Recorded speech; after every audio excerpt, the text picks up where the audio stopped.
It's storming like heck outside, but I've finally started the Priory of the Orange Tree. I am about 50 pages in right now. That's what I read last night while I was making dinner. I'm gonna try and record my like progress and my thoughts through the book so that I can have like a sort of live review, and then at the end I will talk about like what I'm thinking of the book as a whole and like give it a proper review, because it's like I'm just gonna spend a lot of time with this book, so I might as well actually like speak to it. I'm sorry.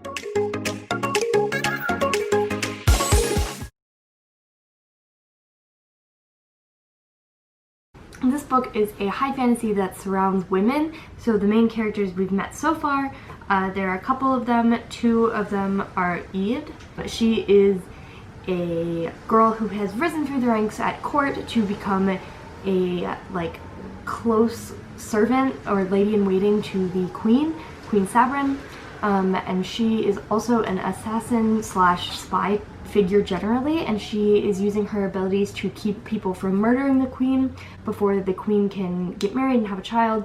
And that's on one side of the world, and then on the other side of the world we are following Tane, who has just been chosen to train as a dragon rider. And so she is in a society that reveres and looks up to the dragons that are in this world, whereas Queen Sabrin's kingdom is completely closed off to the idea of working with dragons and like sees them as like basically the villains of their society.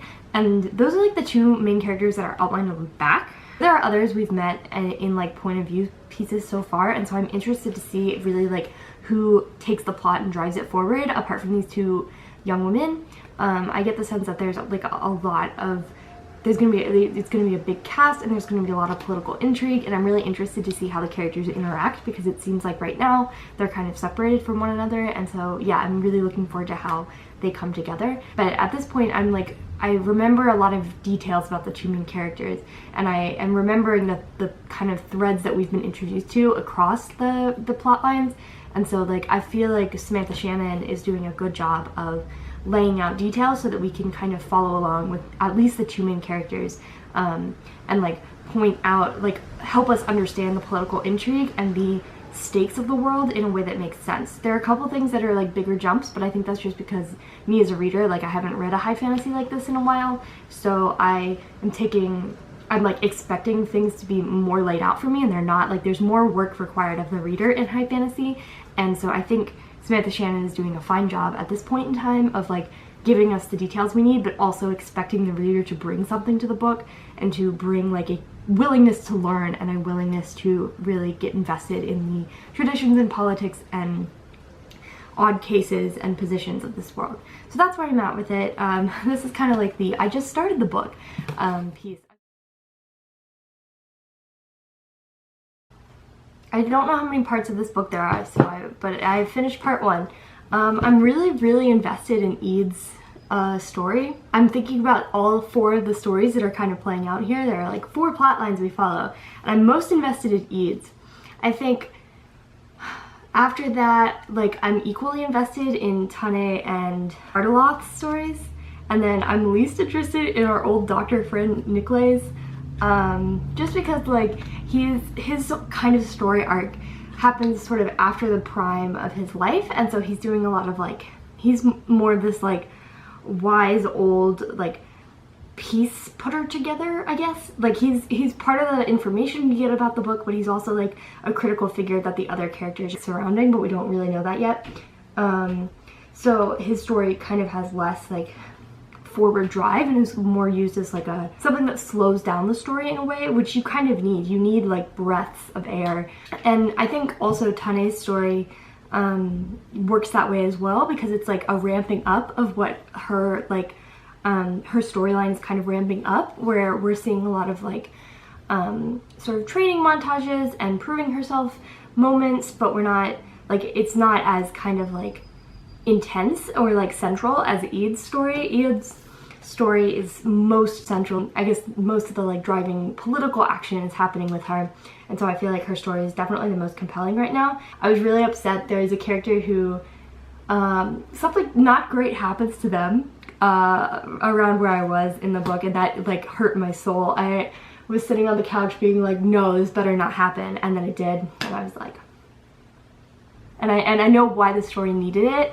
It's just like heart-wrenching to see happen. I'm excited to see where this goes. I'm gonna keep reading a little bit now because I'm really invested. Like I think I've noticed that I was getting really hungry, but I didn't want to stop reading, and so I was just going through chapters, kind of like one more chapter.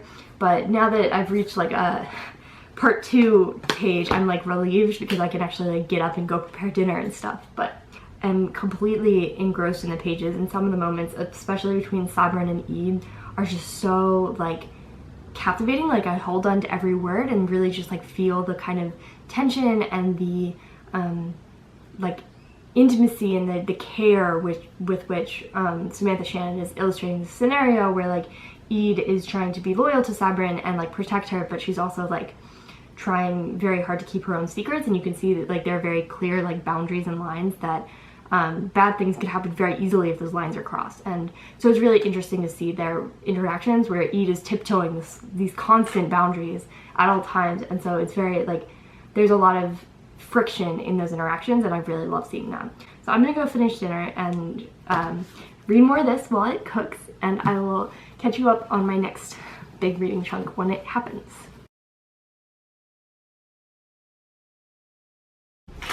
Hello.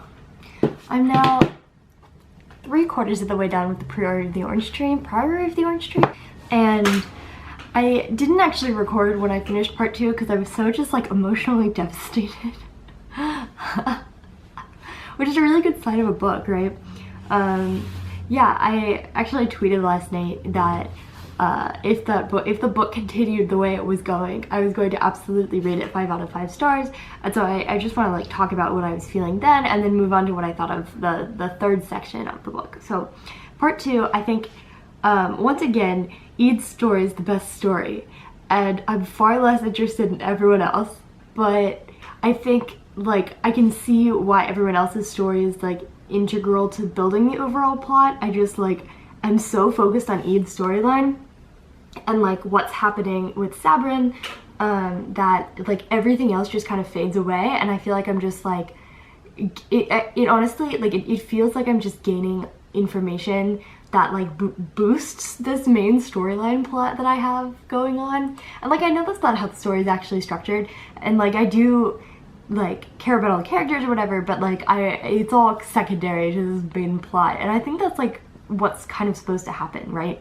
And that's at least my thinking. Like after part 3, I think like the characters in the sort of northwest area are definitely like it's the kingdom of Anis that is most Anis, I think. Yeah, it's the kingdom of Anis that is most integral to the plot, and like the place where the most stuff happens, and like where we're most integrated into the customs and culture of this civilization. Stuff that happens in the east, I think, is teased through Tane's point of view as being equally important, but then kind of we don't see that play out. And Tane and Nicholas, who is in the east and like usually in the chapters that are set in the east, but is not actually from the east, like both of those characters are like rooted in this society and like understand and explain it to us, but are also like peripheral figures, and sort of their significance has to do with this like larger like prophecy plot unfolding, and so it feels like it's all connected through the kingdom of Anis and like Queen Sabrin and Eid. So anyways, what I'm saying I guess about part 2 is that it ends in such like a beautiful, incredible way. I was like so overwhelmed and like in a good way about the end of part 2. Yeah, it was one of those things where I just like laid on the couch and stared at the ceiling for like 20 minutes, and then I just went to bed. And then I couldn't sleep because I was thinking about it too much. But yeah, I really loved what was done with the character development in this part. Something I talked about when I was talking about part 1 is how entertained I was by seeing all of those moments where Eid tiptoes along these social etiquette lines. And in part 2, she kind of loses her defenses and like forgets to do some of that, and there are consequences, and like you can see that happening, and then Eid herself recognizes it, but after it's too late. And I really like that it just felt in that moment like I was on the same page as the character, and so I really was able to like, there was some dramatic irony going on there, but also like I was so connected with what was supposed to be happening and like what was happening in the character's story. So that's how I felt about part 2. I think now that I've also finished part 3, I was actually really surprised. So I was like casually reading chapters and doing other things, and then I had just picked up the book to like really start reading again, and I reached the end of part 3 and I was like, oh, okay, I guess this is a good stopping point, I guess. Part 3 was slower, I will say that. Part 3 did a lot of the like expanding the sort of lore and the kind of undercurrents that have been happening underneath all the like political turmoil we've been seeing, and we got more into like the mythology of the world and the sort of intersection of all the like religions that have come to be the backbone of different civilizations. And we're treated to a lot of long legends, a lot of information is given, and sort of the characters are no longer in these extremely tense political environments. They're in just different political environments. Like every character is now in a new setting than the one they started out in, and so we get to see them explore the dynamics of those different settings. And so it's an interesting contrast, I think, and it definitely feels like every character has been sort of displaced from where they ought to be, and because of that displacement, the activities in the story get to take place. And now I definitely see like we're moving in a direction where all these threads are coming together, and I think the information that was given really well, where like at the beginning we weren't super concerned about the like big balance of the universe disaster that's looming. That wasn't like our main focus. Our main focus was the sort of interplay against like the characters' individual journeys, and now that lens is kind of zooming out, so we're seeing the characters in a much like grander sense, I guess, in that we're seeing the characters as like what they represent as opposed to what they necessarily are and like what their day-to-day lives are. We're now moving into this like understanding of why these individual characters are the ones that are going to have such a big impact on the world around them. And yes, I think seeing that where like each character doesn't recognize their importance yet, but on the whole like you as the reader does, and see how they all fit together, I think that's a really rewarding part. I will say that part 3 is just like hands down not nearly as good as parts 1 and 2, but I think that's because some of part 1 and part 2, like some of those settings and some of those dynamics are just kind of dropped, and I still haven't figured out the purpose of that. Like part 1, especially with Tane's point of view, some of the conflicts with the people around her are just not that important to the overall story. It almost feels like a backstory, if that makes sense. And then like she as a character sort of seems like an accessory the whole time, and so I wish that like her plot felt as compelling as Eid's story. Yeah, part 3 definitely starts to tie things together, but also drops a lot of things that were present in the first 2 books in a way that wasn't as satisfying. And so I'm hoping that a lot of those plot lines that were taken up at the beginning that we saw or that were used to flesh out the characters actually like come in and tie in with where the characters are now, and so we get to see like both settings sort of interweave. For me, books can be made or broken by their last like 25%. Like act 3 or like the end part of the book often determines how I feel about the book at the end. Like, and that's, I mean, I can still have like affection towards a book. Like for instance, I love The Gilded Wolves by Roshani Chokshi, but I really don't like the ending of that book, and so that book kind of like lowers in its status to me. So like that could happen with this book, but I'm really hoping not, because again, I really love the writing. I love some of the characters, and I understand the world really well, at least I feel like, and I really just don't know where it's like, I don't know what's going to happen, and that's really rewarding for me as someone who, as a reader who has also done a lot of writing in this genre. Like I have storylines and tropes and genre expectations with me, and that helps me to understand usually where a book is going. And I like that I really don't know where this book is going, because there are just so many places, the world is so vast, and like it's possible for a lot of different outcomes to happen and different connections to be made. And so I'm really waiting to see where that goes, and I really hope it ends in a way that ties up all the loose ends that I feel like are present in the book. So those are my hopes. We will see if they come to pass, and yeah, I will probably finish it, maybe not tonight because I have a lot of things to do, but in the next short while, and we'll let you know my final thoughts once we get to the end. I finished part 4. I'm assuming there's only one part left, just based on where the book is. Part 4 I really enjoyed because it brings a lot of the characters together in a way that they haven't been allowed to be together before, where like I think at the beginning a lot of these relationships between the characters that were really powerful and complex were always complicated by like mistruths and the need to like have a certain amount of discretion. And I think where we are now, there's been enough like change in the systems that are in place and like in the characters themselves that they can really grow to become allies in a deeper way. And so I actually kind of enjoy the sort of like this feels like that like planning and then spurring into action moment like towards the end of the book, where like yeah, there are complications and there's a lot of chance for things to go wrong, but everyone's kind of on the same page, and like we can or like a lot of the characters are now on the same page and have the same goals, and so are driving forward kind of in the same direction. And I genuinely enjoy the way that alliances have shifted and stories have been revealed and pieces of the lore have kind of come together, and now it definitely seems like we're lining up for a big confrontation.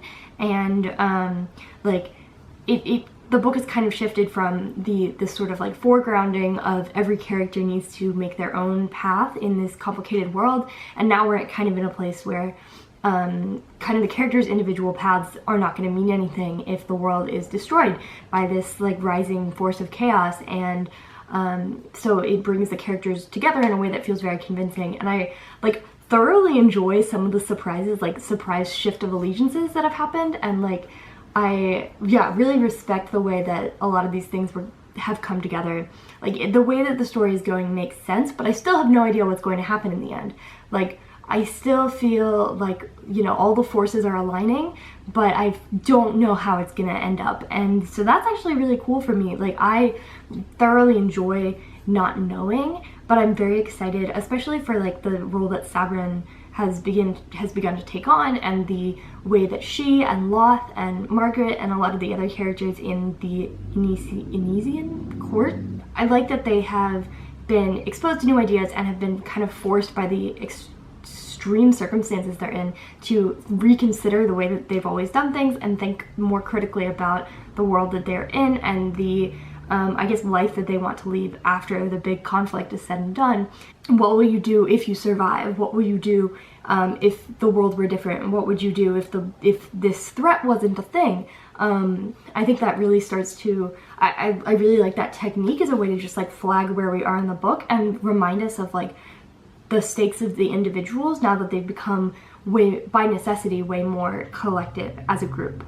I definitely think the text has come together around Eid and Sabrin in a way that, like, at the beginning, I really thought it would be more split between the characters, especially towards the beginning about Tane, and, like, we really got the sense that she would be an integral figure. The first scene we get is in her point of view. It seems like a lot has just happened to her, as opposed to her shaping the things around her.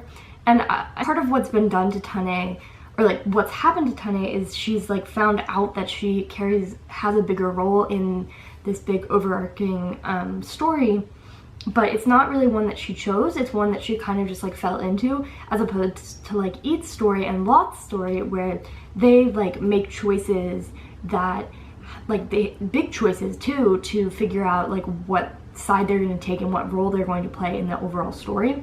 And yeah, it's just kind of happened around Tane, which is less satisfying, I think, especially because she was the first character introduced. Yeah, we will see. There's definitely still time for a lot of my like hopes with the book to come to fruition, and yeah, there's like what, 200 pages more of this, and so like I'm really interested to see kind of the big confrontation and sort of the ways in which certain characters rise to the occasion and meet the fate that awaits them. So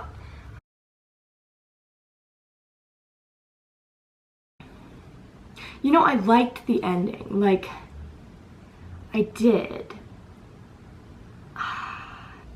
I feel as though the very anticipation of the Nameless One and his army was really beautifully built up through the course of the book. I think the actual villainy that was the Nameless One in the end of the book was less threatening than I'd hoped. I think I'd hoped to see more of Eid and Tane especially, and Sabrin as well. I really wanted to see her get really personally involved and have to make like a moment of absolute decision at the very end of the book, and I don't think that happened. I think a lot of the decisions that the characters had to make were made much earlier on in the story, especially Tane's kind of turning point as a character happened, I feel like 2/3 of the way in. She had her kind of like moment of truth sort of thing. I feel like that's true for most of the characters. I feel like Loth had his big moment of like realization and truth very early on in the book, and then Eid had hers kind of like maybe a little after, around 2/3 of the way through, I want to say, and then Tane had hers a little later, and then Niklay's are like older protagonist, older point of view, sort of has his at the end in a way that felt kind of anticlimactic to me. I mean, I don't know, I'm torn because I really liked this book a lot. Structurally, it was almost like too perfect at the end, if that makes sense. So like, we knew who was good and who was evil. We knew what story elements were coming together at the end. We knew what had to happen, and that is what happened, as opposed to having some truly like surprising and like heart-clutching oh no moments, or like some inversion of what could happen. I was really hoping that Sabrin would have more of a role in the end, and I kind of like the decision that Samantha Shannon took, or like the direction that Samantha Shannon went in having kind of Sabrin's big climactic moment. I kind of like the direction it went in because I think a lot of Sabrin's character had led in that direction. I think I was hoping for her to have a different role, but I don't think that would have been as realistic, and so I understand that. I think what I wanted was more of a moment, or like a face down, a showdown, a moment where like Tane and Eid would have to really come to terms and like build themselves up to make the final strike and like the final victorious moment, and that wasn't really a part of it, and so I think I was missing that element. Again, there were a lot of things, like I mentioned this so many times in my like reading blog, but like there were so many things in the first part, especially with Tane, that I wanted to come back at the end, and some of those things did, but not enough of them, I think, to justify a lot of that build up towards in the first like third of her story. Overall, I think I felt like Eid was a very, very compelling character, and I was hoping that Tane would be more of a character than what she ended up being. I liked some of the directions that Samantha Shannon took her character. I really liked the way that she was portrayed as having this kind of arc of like needing to prove herself, and then seeing what happens to her under stress, and I think there were some really, really standout moments from her that made me really want to see so much of her. I'm still a little confused as to why she started the book, because I don't feel like she's the main protagonist at all. I feel like the way, like, the book ends with in Eid's point of view. Spoilers, I guess, but like, the book ends in Eid's point of view, and I think that fit because she really was the character who lasted and who was the core of the book. Like, she's the most connected to the Priory of the Orange Tree. She's the one who is like the most integral, who drives the plot herself the most. I feel like even still by the end, Tane, while she was taking on more of her own decisions, and like I think she really came into that about 2/3 of the way through, there were still moments like I don't know what she was looking for. Like throughout the book, I don't know what her driving force was, other than it was what she was supposed to or had to do. I didn't really feel like I got that sense of internal conflict from her. I didn't really have moments where she was wondering if she should run away from all of this, if she should switch sides, if she should turn away, if she should somehow sacrifice everything that's been built up to her. It always kind of just seemed naturally to plot ahead for her. So I was kind of expecting more from her character. I think overall as a complete story. After the first like third to half, Loth as a character is really just like a vessel through which we watch Sabrin, and like have a different perspective on Eid's actions and have a different perspective on other actions of the characters he interacts with. And I don't really think like he himself had as large of an arc as I was hoping, but like I didn't mind that so much. Niklay's I think was okay in that I really liked his backstory arc. I really liked what Samantha Shannon was trying to do with having this older character who'd kind of already lived, who'd already had his great love, and who had already like had his like rise to fame, fall from glory kind of thing, and that he was just trying to find a way to cope with like having to keep on living and trying to find meaning in life and reason to go on, and questioning often like whether he did want to go on or not and why he was still dragging himself to survive. That's kind of my final reading log on this. Like I said, I'm going to step away for a bit and, you know, dwell on this for a little while and then come back and kind of give a quick rundown on how I really reviewed or how I really would rate this book out of between all the other books I've read. So yeah.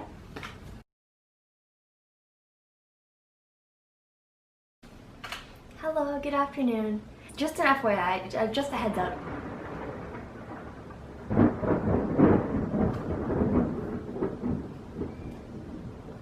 That's what I was going to tell you about. It's storming something awful over here in Houston, and I'm sorry if the thunder gets in the way of my speaking, but I wanted to wrap up my final thoughts on The Priory of the Orange Tree by Samantha Shannon, which I've been reading, and you know that because you've been watching this video. I will talk about this kind of in 3 stages. One, I want to briefly touch on the characters, especially the 4 point of view characters that we're given full access to, and then I want to talk about the pacing and structure and some of the more craft-oriented things about this book. And then lastly, I'll go into just a little bit of the sort of intangibles, like the writing style and the world building and a lot of these other things. I put them all in one category because I really think there's not a whole lot to say that I haven't already said on those things, and it's really like the characters and the pacing and plot that I've been up in the air about this whole time, so I wanted to clarify those things. Starting with the characters, there are 4 point of view characters in this book. Of them, I think my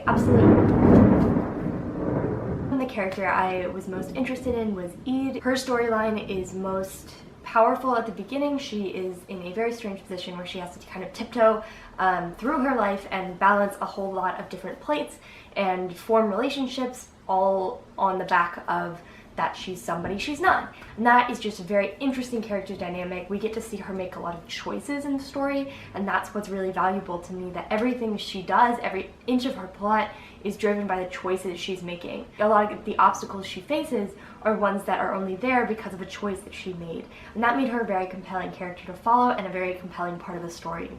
The 3 other point of view characters, I felt personally that Tane's story is based all around the single choice that she makes at the very beginning of the book, and a choice that she makes about 60% of the way through the book. And the rest of the time is just her being jerked around by destiny a lot. And I wasn't really fond of that. I think at the very beginning I was very fond of Tane. I was interested in her storyline.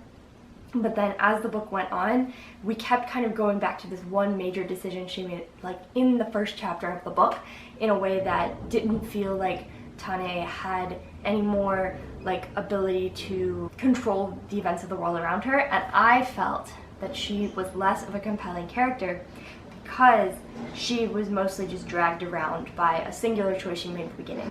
Moving on to Nicholas, he is the sort of older character, the one who is doing a lot of reflecting on the past and giving us a lot of fleshed out ideas about what it means to be alive in this world and be in the midst of this very long string of events that has led to the moment in which the book takes place. I think he is necessary to provide a lot of context for the, and provides a lot of the weight of the world, right? However, he's a character I did not vibe with and I could not get behind, just like some of his decisions, especially towards the end. I really think that he was done well. Like, I applaud Samantha Shannon for the choices she made with his character. Personally, I found him the one who was least sympathetic, and I think that was the point. So I won't say I enjoyed following his storyline, but I was interested in him the whole time, and I did have opinions, and I still have opinions, even though it's been a few days since I finished this book, and that's usually a good sign for something. Last, Arteloth, aka Loth. Loth, I think, is one of the most interesting characters in the story for me, even if his storyline itself is not particularly active as opposed to some of the others.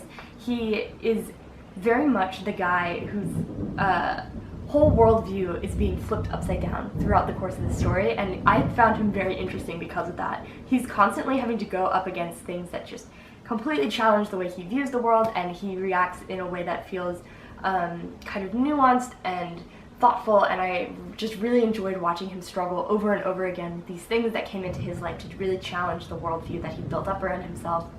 I don't think necessarily I was compelled by his storyline as much as the other characters, but I enjoyed hanging out with him in a way, and that was enough, I guess. So those are the 4 characters I wanted to mention. I think because I have very differing opinions about their point of views, I have a lot of thinking about what to do with the structure elements, and that kind of leads me into my next point. There are moments when the plot is like not well distributed between the 4 of them.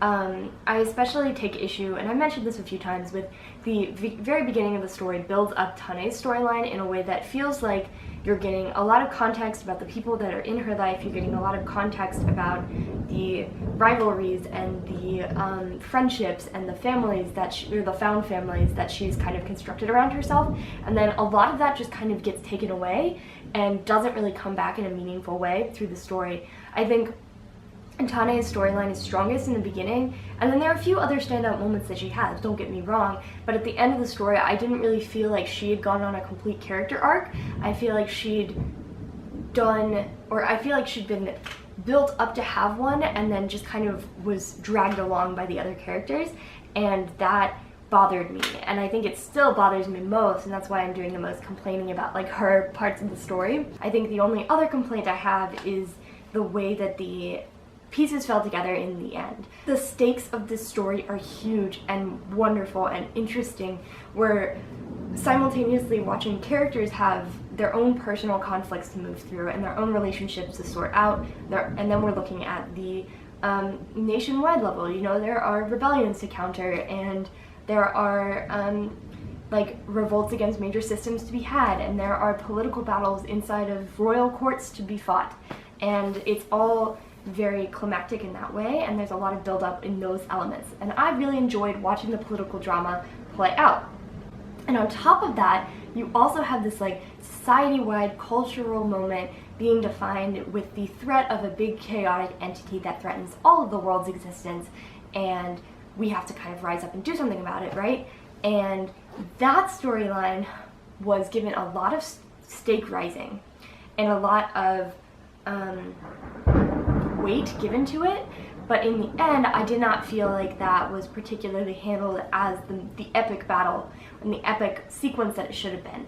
I wanted, I think, more twists, more moments where the characters could really rise to the occasion and define themselves in context of this bigger moment, and it kind of felt towards the end of the book like they were just pieces falling into place, and the story that we come to expect from the beginning is exactly what happened, and for me that's not a very satisfying kind of climax. So I guess I was disappointed by the ending in that way.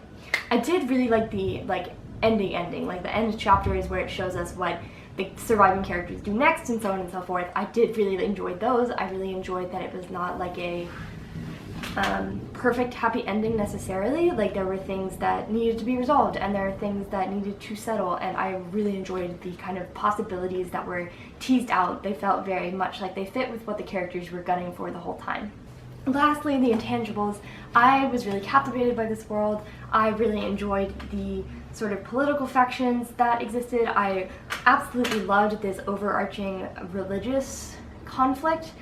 The way that religions across the country come from the same sort of founding myths but have such different interpretations and stories and consequences for the characters living in those worlds.